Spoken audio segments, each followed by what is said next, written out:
Actor Bill Pullman is known for his roles in Independence Day, Sleepless in Seattle, While You Were Sleeping, and of course Spaceballs, amongst many more. Currently he is filming another movie right here in Oklahoma City. He plays a man named Kent from Oklahoma in the film Bringing Up Bobby, which is written and directed by Famke Janssen. Now last year he was in Oklahoma for the filming of The Killer Inside Me. Since his schedule was free on August 4th, he decided to make a visit to the Salvation Army Boys and Girls Club on Southeast 44th. He was very engaging with the kids and took questions and even gave detailed answers, telling the story of how he watched himself play the President of the United States in Independence Day with the then current U.S. President Bill Clinton. After he spent time with the kids, we in the local media were able to ask him some questions ourselves. Got a chance to come to the Boys and Girls Club of Oklahoma City, and it's just started kind of casual at a party on Sunday where the cast and crew were invited over to a house, and some of the folks from the operation here were there at that party, and I met Sean Hunt, who is a very engaging guy, and at a certain point I said, I'd like to see that. This is kind of an interesting city that in the center of America has got a great kind of community spirit, and I thought that's the kind of thing I only would hear about. I wonder if I'll ever get a chance to see it. And he mentioned a couple clubs where they dance at 70s music and stuff like that, and I thought, well, that's common ground, and I'd like to go there, but I haven't been able to do that. And then when I met Sean, I thought, okay, Wednesday morning I'm going to go and do that. Yeah, and I love to see how the faces of these kids today were, their openness, their generous spirit, and it's really gives back. I mean, I get a lot out of it. I don't just give, Bringing Up Bobby, and it's a kind of a dramedy, I guess you say, a story about a European woman who's come to in America and closing down on her options of how, because she's a little outside the law and she has a 10-year-old boy, and my characters and my wife become entangled in their lives. Tell us about working with Famke Janssen.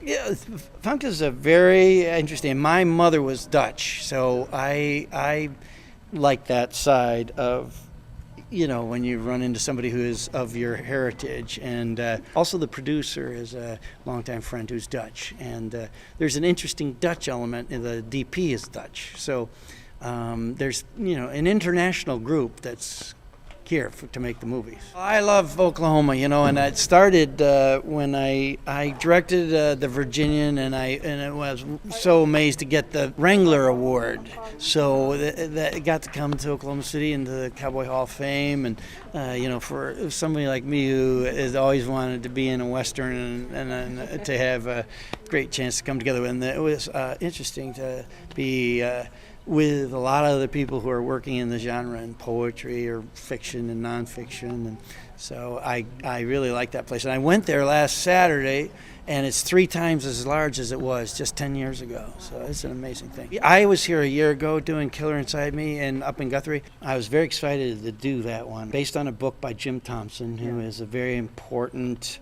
writer, really, that didn't get recognized at the time he was writing, considered pulp writer, but his book is a psychological portrait of someone with a demented mind that becomes a serial killer, written in the 50s, that is so accurate and so uncanny and unnerving. Yeah. Even to read that book now, it's an unnerving experience because it's told in the first person. And it wasn't until the movie got to Tribeca where people really began to appreciate what this movie was. Fantastic performance by Casey Affleck. Just pure acting-wise, I think he is he's a very distinct reflection of humanity, and he captures a character in a way that very few actors could get that accurate with that kind of psychosis. So I was glad I was part of it, and I was glad Oklahoma made the movie. So you said you've been kind of touring around the area. What's been kind of one landmark that's stuck out to you? I like that restaurant, The Staples. I don't know why. It feels like I'm just stepping back out of time, and that town is a really treasure. So I went. It was great to kind of see that, but I'm seeing in this one, I'm seeing a lot more of the diversity, and I actually am going to go up to Woolaroc, which I have always heard about, and never. I'm going to try to get up there, and before I leave, so that I can see it. Pops, which is one of a kind, and I do love that side of this history of this place with the Route 66 and that sense of, there's a good sense of history here. I mean, you have a history center and a heritage center, and Cowboy Hill.